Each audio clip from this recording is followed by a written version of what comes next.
À genoux, en larmes et l'index pointé vers la tête. C'est quand j'ai vu ce regard, ce visage et ces émotions qu'ils transmettent que j'ai voulu te raconter l'histoire de Agustín Tapia, le Mozart de Catamarca, l'enfant prodige qui a réinventé son sport. Le 14 mai 2023 s'est tenu sans nul doute l'un des meilleurs matchs de padel de la décennie. Au Chili, à l'Open de Vigo, s'est tenu un combat qui opposait les 4 plus grands joueurs du monde. Un match qui se solde au bout du suspense, sur le score le plus serré qu'il puisse être, au bout de l'effort. Le poids des émotions, le poids des sacrifices et le poids de la pression agenouille Agustín Tapia que l'on découvrira en pleurs quelques secondes après dans les bras de son partenaire. Ce triomphe marquera l'histoire et les passionnés ne peuvent qu'acclamer la nouvelle paire numéro 1 du circuit. Le padel mondial tient son Lionel Messi, il est lui aussi argentin, il remplit des stades, impose le respect, suscite l'admiration des plus jeunes et, plus que tout, est doté d'un profil émotionnel taillé pour dominer au plus haut niveau possible.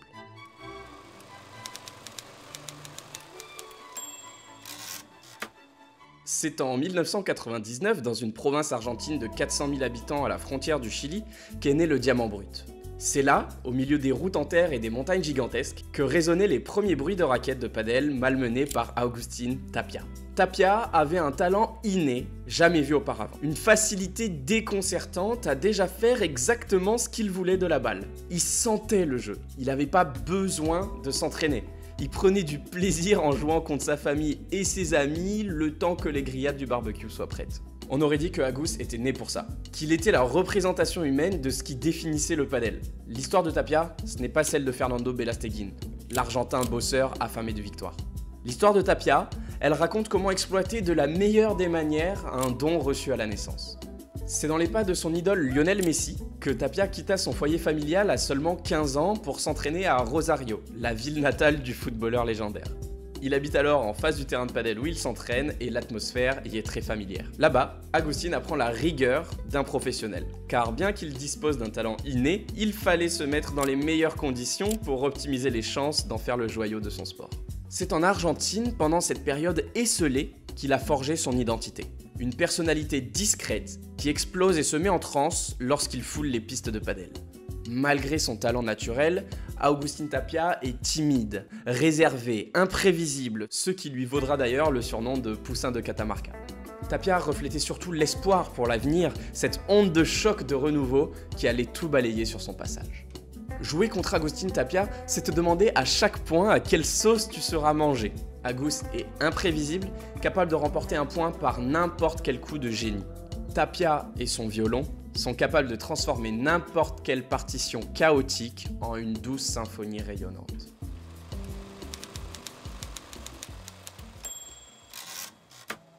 Je sais pas exactement ce que tu faisais à l'âge de 17 ans, mais moi je commençais à peine mes études supérieures.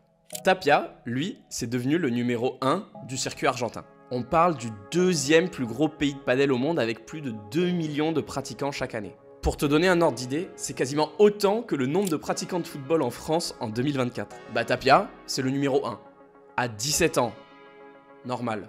Tapia avait toujours 3 coups d'avance. Et quand on le voyait jouer, on aurait dit que pour lui, ses adversaires jouaient au ralenti. Mais la véritable rampe de lancement de sa carrière, c'est ce qu'il s'est passé en mars 2017 à la Fabrice Pastor Cup, dont je vais te parler juste après t'avoir présenté le sponsor de cette vidéo, World Padel Quest.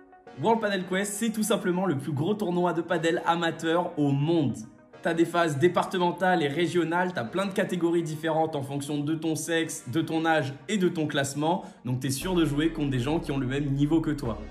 T'as des phases départementales en autonomie, si ensuite tu gagnes, t'es qualifié pour les régionales où il y a plein d'événements exclusifs. Et ensuite, si tu gagnes, t'es invité, tout frais payé à Dubaï pendant 4 jours, billets d'avion, hôtel de luxe, piste de padel de luxe pour jouer les finales nationales. Je te mets toutes les infos dans la description et t'as mon code LEOMSWPQ qui t'octroie une énorme remise. Je te laisse checker tout ça, merci à eux de soutenir le projet. On reprend la vidéo. La Fabrice Pastor Cup, c'est un tournoi prestigieux disputé en Amérique du Sud avec une étape dans chaque pays majeur. Chaque équipe finaliste décroche son ticket pour les qualifications d'un tournoi du World Padel Tour. Le World Padel Tour, c'est le circuit professionnel qui rassemble les meilleurs joueurs du monde venus des 4 coins du globe. Imagine l'enjeu pour le jeune Argentin qui rêve d'emboîter les pas de Lionel Messi et de s'expatrier pour réclamer son dû. Agustín s'inscrit à cette compétition à l'âge de 17 ans, aux côtés de son binôme des derniers mois, Lucho Soliveres. Agustín, champion du monde et champion panaméricain avec l'équipe junior argentine, a livré sa première prestation XXL cette année lors de la Coupe Fabrice Pastor en éliminant Martín Dineno et Lucas Campagnolo au terme d'un match fou après avoir perdu 2-6 le premier set. Et c'est donc, malgré une défaite en finale contre les tenants du titre et actuel numéro 1 argentin, que Tapia va enfin pouvoir accéder à une compétition du World Padel Tour. Mais le sport à haut niveau est ultra exigeant et Tapia, encore peu habitué de l'ultra performance, va faire face à des obstacles qui peuvent anéantir sa carrière.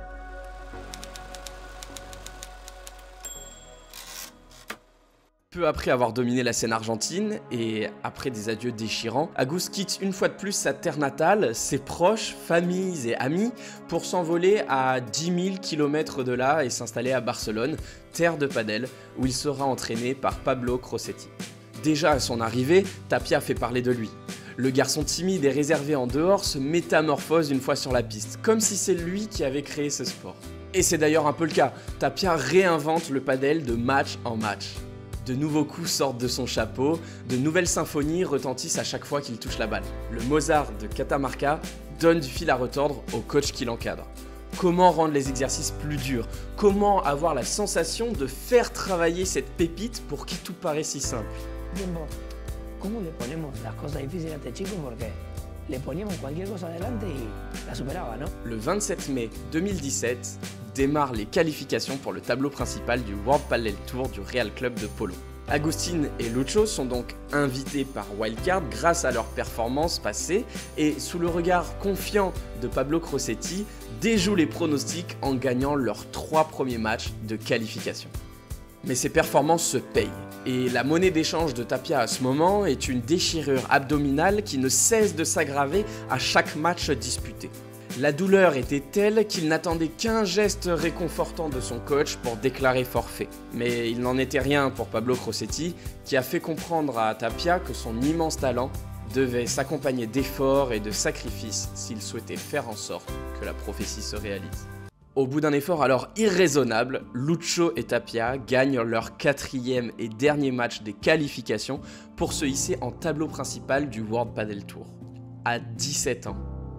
Après un beau combat le lendemain, les Argentins s'inclinent au premier tour de ce tournoi en 3-7, la douleur devenant trop grande pour Agustín Tapia et ne pouvant plus être ignorée.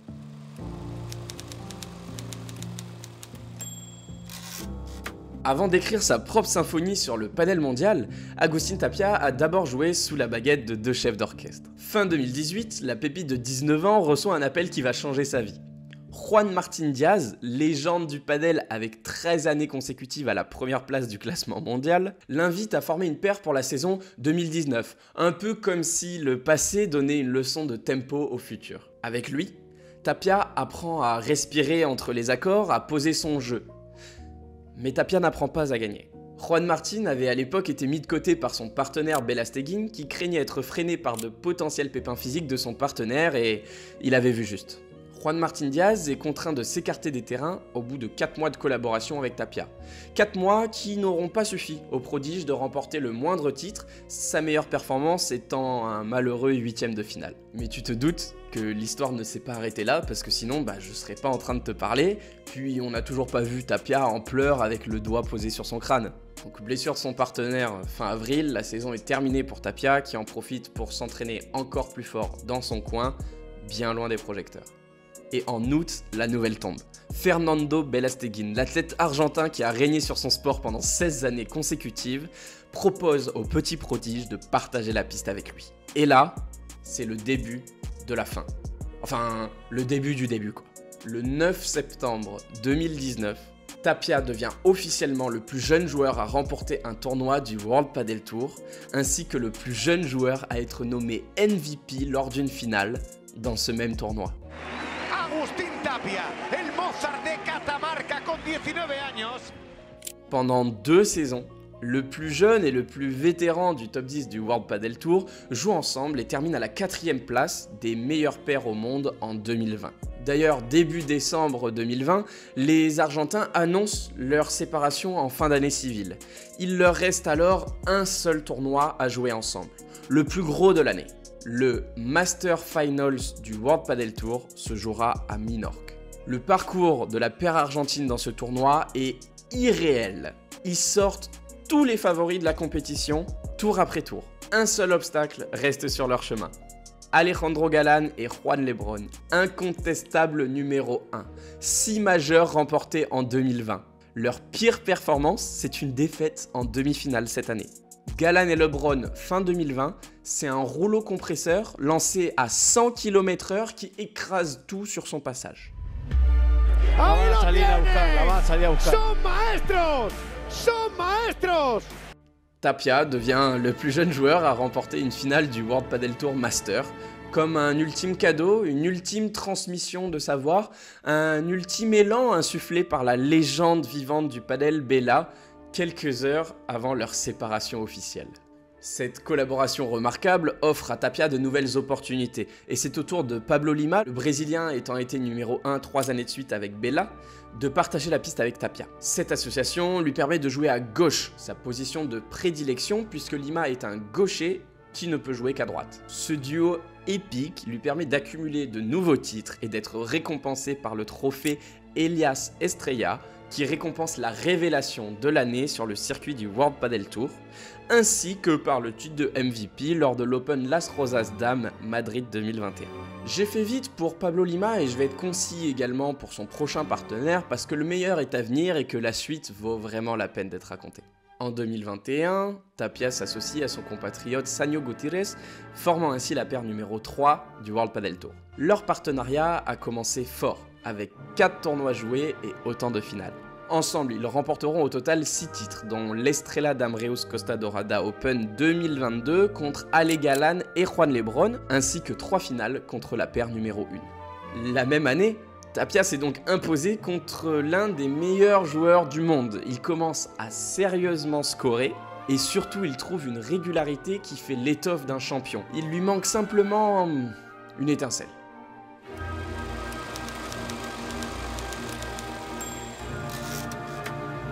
En décembre 2022, l'annonce fait beaucoup de bruit. Agustín Tapia va s'associer à Arturo Coello, un gaucher de 3 ans plus jeune qui vient de passer une année entière à se développer aux côtés de Fernando Belasteguin, tout simplement. Arturo et Bela ont gagné ensemble 4 titres en 2022 et terminent à la 5e place du classement mondial. La stratégie est donc claire sur le papier. Les 2 jeunes talents les plus prometteurs vont unir leurs forces et tenter un coup de poker légendaire. La réalité, c'est qu'il ne peut pas y avoir de juste milieu dans cette situation. Soit les singularités concordent à merveille et on assiste à la formation de la meilleure paire que le padel moderne peut connaître, soit des égos mal placés et le manque d'expérience anéantira toute tentative de cette paire encore très jeune. Coello exprime lui-même des doutes en interview sur sa nouvelle paire et l'alchimie avec son nouveau partenaire. Nous n'avons pas encore joué de tournoi, on ne peut pas dire qu'on va rivaliser contre les numéros 1, on doit voir comment on fonctionne sur le terrain et avec le temps, on se développera. Mais ça va prendre beaucoup de temps. Cette citation d'Arturo Coello, c'était le 15 février, pendant la période de pré-saison. 41 jours plus tard, a lieu le premier tournoi de l'année, le World Padel Tour Abu Dhabi Masters 2023. Je te fais l'histoire courte, ils battent sèchement 2-7-0 la paire numéro 1 la plus dominante du circuit et s'offrent le tout premier tournoi qu'ils disputeront ensemble. 9 mois après cette déclaration dans les journaux d'Arturo Coello, il termine la saison à la première place grâce à une victoire au terme d'un suspense en 3-7, 6-3, 6-7, 7-6, lors de la finale de l'Open de Vigo au Chili en mai 2023, inscrivant ainsi leur nom dans l'histoire du padel. À seulement 23 ans, Agustín Tapia détrône donc la paire Galán-Lebrón qui dominait le classement mondial depuis 3 saisons. Tapia, à la fois à la baguette et au violon, fait enfin retentir sa symphonie dans toute sa splendeur. On est bien d'accord que Coello a aussi son rôle à jouer et c'est pour ça d'ailleurs que je te ferai une vidéo prochainement sur le King Arturo et sur cette paire dévastatrice. Mais il faut bien comprendre que Tapia, c'est le facteur X de cette équipe. Coello se confie régulièrement, et notamment à Mundo Deportivo, où il se livre sur son nouveau partenaire. Sa philosophie de vie, la tranquillité et la détente qu'il apporte. Je suis très nerveux, je suis toujours en mouvement, et lui, il est très calme. il m'apaise. Et je peux vous dire que je suis surpris de voir à quel point il se transforme en tueur à gages dès qu'il entre sur le terrain. Tiens. Est-ce que ce serait pas les traits de personnalité qui décrivaient déjà Agustín Tapia quand il avait 15 ans et qu'il est parti s'entraîner à Rosario? Le Mozart de Catamarca et le roi Arturo ont un brillant avenir et visent donc une gloire épique. En 2024, Tapia continue sa partition comme si de rien n'était. Le Mozart de Catamarca est injouable, il n'y a rien à faire. Chaque coup qui sort de sa raquette est gagnant. Il n'y a pas de faille. Les adversaires sont contraints de tout jouer sur son partenaire Arturo Coello pour l'éviter le plus possible. 2024 en chiffres pour Tapia, c'est 93,5% de victoires. C'est 47 victoires consécutives. C'est 17 finales sur 18 tournois joués et 12 tournois remportés d'une main de maître. Derrière eux, la paire numéro 2 mondiale, Galan Chingoto, totalise seulement 5 victoires tout au long de la saison, illustrant l'immense écart creusé par Tapia et Coello.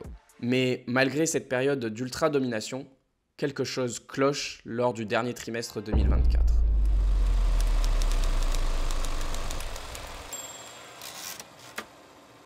Éreinté mentalement et physiquement, à force d'être l'équipe à abattre, Tapia laisse entrevoir quelques signes de faiblesse. Quelques sourires habituels qu'on ne retrouve plus sur le visage de l'Argentin, une combativité amoindrie, moins d'énergie sur la piste, on ne reconnaît quasiment plus Agustín Tapia. Fin décembre 2024 a lieu les Master Finals de Barcelone, le tournoi le plus emblématique de l'année qui oppose les 8 meilleures paires du monde. Coello et Tapia déroulent jusqu'en finale en grands favoris. Ils en sont alors à 47 victoires d'affilée. Plusieurs balles de match et de nouveaux titres en faveur du Mozart. Mais Tapia veut faire le spectacle et tente de finir sur des points spectaculaires qu'il ratera par 2 occasions. La finale est relancée et un 3e set attend les jeunes. Et là, c'est le drame. Je sais pas comment le décrire. J'étais sur place ce jour-là et ce que je peux te dire, c'est que je n'avais jamais vu un Tapia aussi peu confiant. Un Tapia sans repère, totalement perdu sur la piste. Chaque décision prise était mauvaise. Les habituels coups de génie se transformaient en fautes directes toutes plus grossières les unes que les autres. Coello et Tapia s'inclinent en finale après avoir complètement implosé mentalement.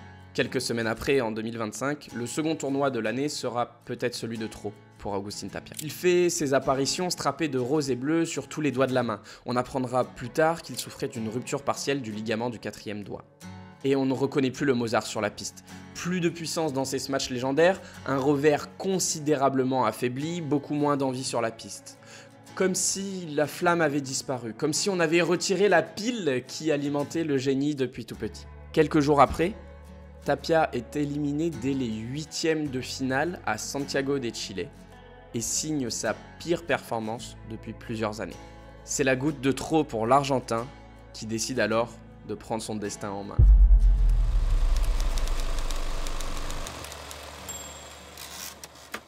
Avec les grands objectifs du calendrier en ligne de mire, notamment le Qatar Major, premier tournoi majeur de la saison, le Mozart de Catamarca a opté pour une solution aussi simple qu'efficace: rentrer chez lui. Ses plus gros sacrifices étaient les adieux déchirants avec sa famille à 13 ans, à 15 ans, puis à 17 ans. Alors, plutôt que de poursuivre la tournée au rythme effréné du circuit, Tapia est retourné dans sa terre natale, Catamarca, pour se ressourcer.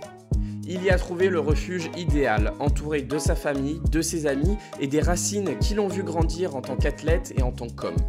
Quelques jours, Valmil a écrit le joueur sur son compte Instagram, accompagnant cette phrase d'image reflétant la sérénité de son retour à la maison. On pouvait le voir au complexe sportif de Las Rejas, celui-là même où il a évolué à ses débuts et qui est désormais devenu son centre d'opération pour cette mini pré-saison improvisée.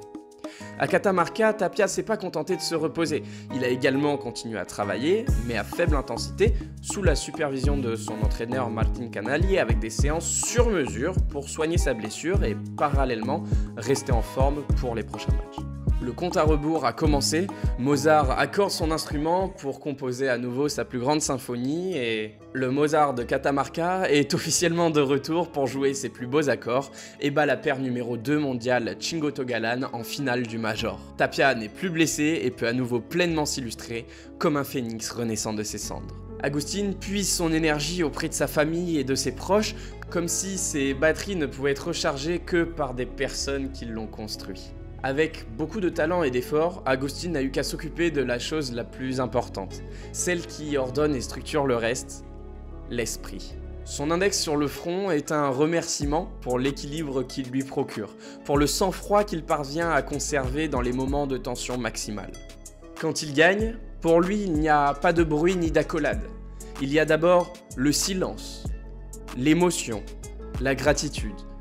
Il sait qu'il dispose d'une arme dont il doit prendre soin. Et c'est pourquoi c'est toujours la première chose qu'il fait en pointant sa tête, coupable d'avoir fait de Tapia le meilleur joueur du monde. On dit que le plus difficile n'est pas d'y arriver, mais d'y rester. Et le plus gros challenge du Mozart de Catamarca sera en effet d'alimenter ce feu qui l'anime sans brûler toutes les ressources qu'il lui octroie.